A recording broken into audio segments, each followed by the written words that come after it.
Hello. Bato, pwede ka bang pumasok ulit bukas? Kailangan ko lang ang boto mo. Sana ay makarating ka dahil importante ang mga gagawin natin sa opisina bukas. Ayoko na, oy. Budulin mo na naman ako. Tsaka, nakita ko sa TV at FB, nakakulong na si Jenggoy. Baka mamaya ako nasusunod. Ay, Bato! Bato! Makinig ka! Last na to! Importante lang talaga! Huwag kang mag-alala! Ako bahala sa pagtakas mo! Ay, Espe, ayaw ko na. Baka matulad ako kay Jenggoy. Ayaw ko mabulok sa kulungan. Magtatago na lang ako. May sahod pa ako dito. Bato naman, please, last na to. Huwag kang mag-alala. Makakatakas ka ulit. Si Robin ang bahala sa'yo. Gagawa ulit tayo ng eksena doon.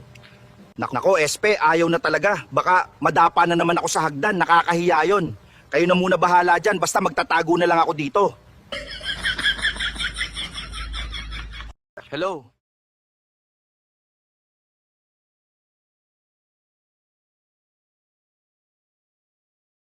Mga kababayan ko, magpauto na kayo sa akin, please. Hirap na ako magsinungaling. Maawa naman kayo sa akin.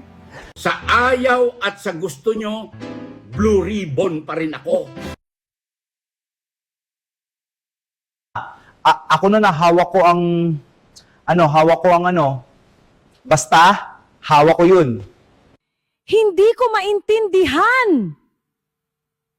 Kahit ang grade 1, alam na dapat kamustahin ninyo ako.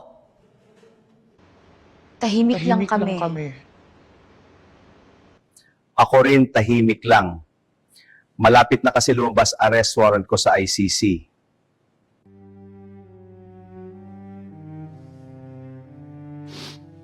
Maguguna si Solar Boy ko.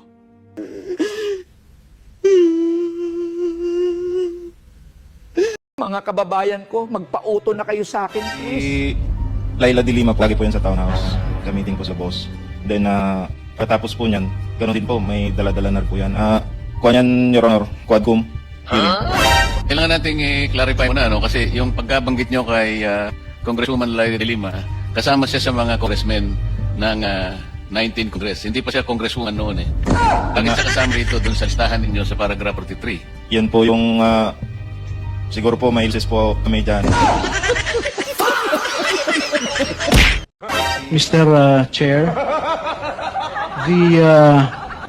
except for the pagination and the contents of a specific page, meron pong pagkakaiba, no? Like for example, in page 12, sa amin pong sinumite sa Office of the Ombudsman,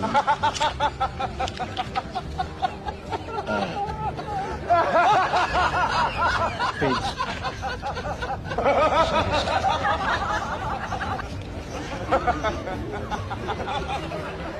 Your Honor, I withdraw my initial statement and I confirm that these are the same. No?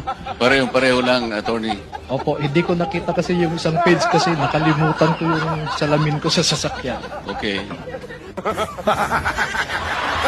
Ang kayo ng tanga!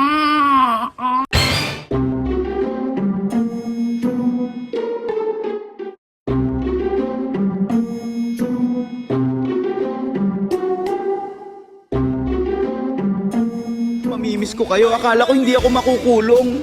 Huwag mag-alala, susunod na rin ako. Malakas din ang ebidensya laban sa akin. Grabe, ang tsatsyarot natin. Oo, pero mahal kita.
Nahirapan pa silang dalhin ako dito. Nakita nyo naman mga amiga, kusa akong sumuko. At alam kong ito ang nararapat na gawin sa ngayon. Ngayon, nandito na ako sa loob. Dito na ako, magladlad. Hay! Ano kaya magandang name dito mga amiga? Yung sweet yet hot sana, ang hirap naman pumili ng bago. Para ano kaya kung Jinky Rose o Girly Joy kaya? O how about this? Cherry Glamour? Ay, ang ganda ng mga name. Hahaha.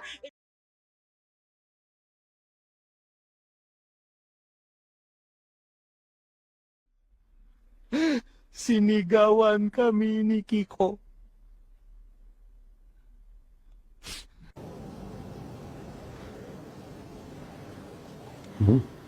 Sinigawan kami ni Kiko. Sinigawan kami ni Kiko. Sinigawan kami ni Kiko. Sinigawan kami ni Kiko.